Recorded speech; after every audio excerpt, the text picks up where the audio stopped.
अपनी चैट्स को बनाओ फिल्मी और ललन टॉप। आ गए हैं ललन टॉप स्टिकर्स।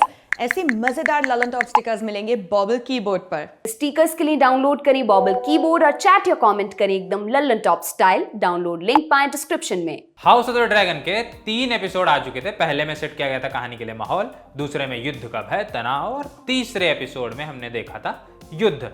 चौथा भी सोमवार से हॉटस्टार पर स्ट्रीम हो रहा है, पर इसमें ना युद्ध है ना ही युद्ध का पूर्वाभास। देखते हैं क्या है इस एपिसोड में। मैं हूं अनुभव और आप देख रहे हैं लल्लन टॉप सिनेमा। ये एपिसोड विवाह को एक राजनीतिक संस्था के तौर पर चुनौती देता है। दूसरे और तीसरे एपिसोड में रेनेरा का विवाह एक अहम मुद्दा था, और यहाँ भी है, पर यहाँ मेकर्स इसे एक अलग स्तर पर लेकर जाते हैं। एक सीन है जहाँ डेमॉन और रेनेरा की बातचीत हो रही है। वहाँ डेमॉन कहता है कि शादी एक पॉलिटिकल अरेंजमेंट है। रेनेरा उसे जवाब देती है, पुरुषों के लिए ये एक पॉलिटिकल अरेंजमेंट हो सकता है, पर महिलाओं के लिए ये एक मृत्यु दंड से कम नहीं है।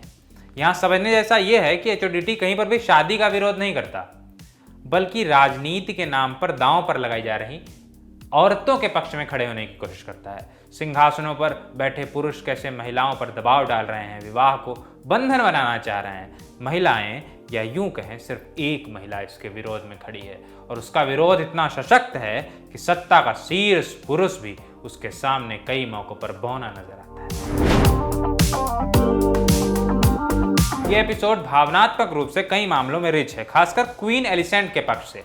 वो एक जगह कहती है कि अब भी उसे सिर्फ लेडी एलिसेंट बनकर रहना है, पर सभी उसे क्वीन की तरह ही देखते हैं। एलिसेंट इस मोमेंट पर उन सभी लोगों को रिप्रेजेंट करती है जो किसी न किसी टाइटल से जुड़े हुए हैं। उस टाइटल ने उनकी आज़ादी छीन ली है, वो खुलकर बात नहीं कर सकते, कहीं आ जा नहीं सकते। ये सारी बातें रेनेरा पर भी लागू होती हैं। वो जब शहर में भेष बदल कर घूम रही होती है तो कहती है, न जाने फिर कब ऐसी आज़ादी का स्वाद मैं ले पाऊंगी। इसे एक संवाद में बड़े पदों पर बैठे हुए लोगों के मन की टीस है। इसे हम मॉडर्न वर्ल्ड से जोड़कर भी देख सकते हैं, कैसे एक पब्लिक फिगर, कैसे स्टार, सेलिब्रिटीज, नेता सड़क पर खुलेआम नहीं घूम सकते, कहीं आ जा नहीं सकते। एचओटीडी सभी किरदारों की इमोशनल इंडिपेंडेंस से भी डील करता है। सेक्सुअल आज़ादी भी इस एपिसोड का अहम हिस्सा है। सिर्फ पुरुषों की इच्छाएं नहीं होती, महिलाओं की भी सेक्सुअल डिजायर्स हैं।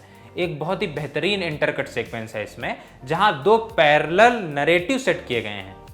एक तरफ स्त्री आज़ाद है, पूरे शहर में अपनी मर्जी से घूम रही है। दूसरी तरफ एक स्त्री है, बिना किसी सेक्सुअल प्रेशर के मशीन की तरह सेक्स कर रही है।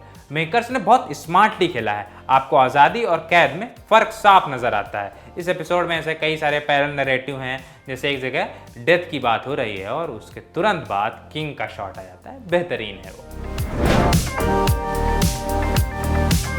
अब तक के सभी एपिसोड में से चौथे यानी इस एपिसोड को स्ट्रीट स्मार्ट कहा जा सकता है। इसमें किसी तरह का कोई युद्ध नहीं है, ना ही ड्रैगन है बहुत सारे, ना एक्शन है, पर इसका रचाव बनाव इस ढंग से किया गया है कि आप कई मौकों पर चौंकते हैं। महल के अंदर की पॉलिटिक्स है, जो पॉलिटिकल नरेटिव है, आपको बहुत चक्का करता है। किरदारों के नए पहलू देखकर आप मेकर्स को दाद दिए बिना नहीं रह पाते। किरदारों के मुंह से बहुत चतुराई से एकदम महीन डायलॉग कहलवाए गए हैं, चाहे वो डेमॉन और किंग के बीच का संवाद हो या फिर रेनेरा और एलिसेंट के बीच की बातचीत।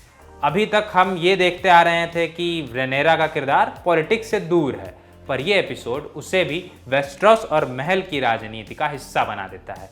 उसके भोलेपन की छवि को तोड़ता है, उसके किरदार में मौजूद कनिंगनेस को उजागर करता है। ये भी स्थापित करता है कि क्वीन के तौर पर उसका चुनाव गलत नहीं है, वो भी शातिर खिलाड़ी है। राजा जो उसके विरोध में है, कुछ देर की बातचीत में वो उन्हें भी अपने पक्ष में कर लेती है। इन सब चीज़ों से एक बात साफ हो जाती है कि रेनेरा का किरदार मैच्योर हो रहा है।